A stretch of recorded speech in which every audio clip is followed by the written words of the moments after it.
Well, thank you so much, guys. He traded the belt for a beer because he is victorious Tom Aspinall here in Manchester. Before we get into that quick finish of Curtis Blaydes in this rematch, I want to know what it was like for you backstage, walking through the tunnel, making your way to that octagon here in your hometown and hearing that support. Yeah, do you know what? That was probably the longest day of my life, honestly. I slightly changed my sleep schedule. So I was going to bed at like 4, sleeping as long as I can till like 10, 11, something like that.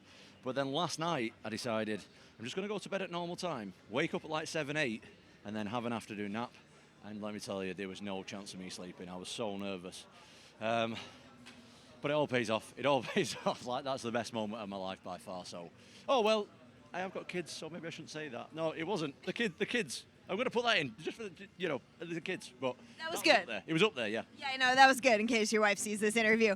But then when it came time for the fight, you made very quick work of Curtis Blaydes. Were you surprised the way he came out striking in that first minute? No. Curtis is a great wrestler, but he's also got great hands. He's a great MMA fighter as well.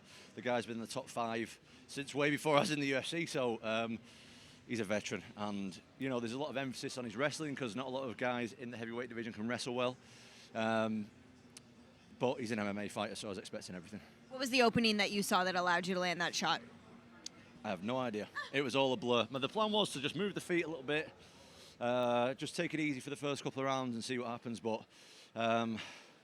he has really long arms. Like, he got me with a shot, and I was like, no way, that just got... Like, he was really slow. It was coming at me. I thought, that's not going to get me. And then he got me. I was like, wow.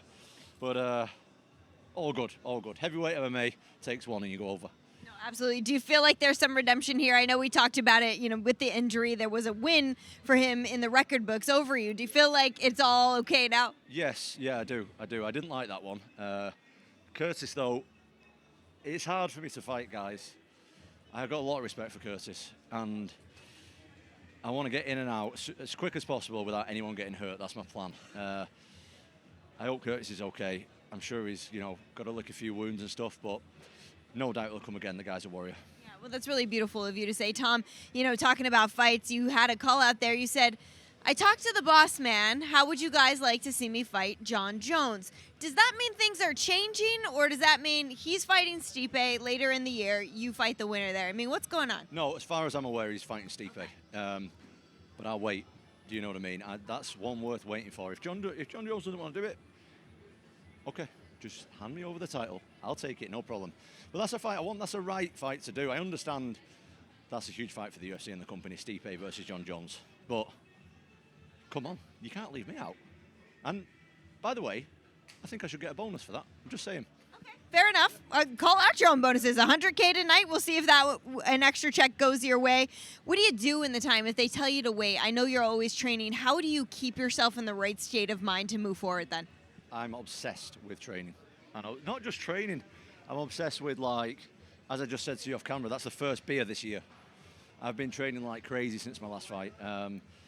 I'm aware that when you get to the top, it gets harder to stay at the top. And I want to stay here for as long as possible. I want to have as many glory moments like that and get as much money as possible before I quit this sport and do something else. So I'm staying ready all year. I think it's a great plan. Tom, it's about 6 o'clock in the morning here in Manchester. How do we celebrate? Because I know the streets are going to be packed. I know the hotel is going to be packed. What happens today? In all honesty, I have no idea.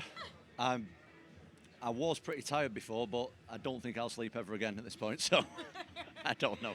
Don't know. Well, that is well-deserved, Tom. Celebrate however you can. I know you have so many friends and family in this building that can't wait to see you. Congratulations. Much deserved. Guys.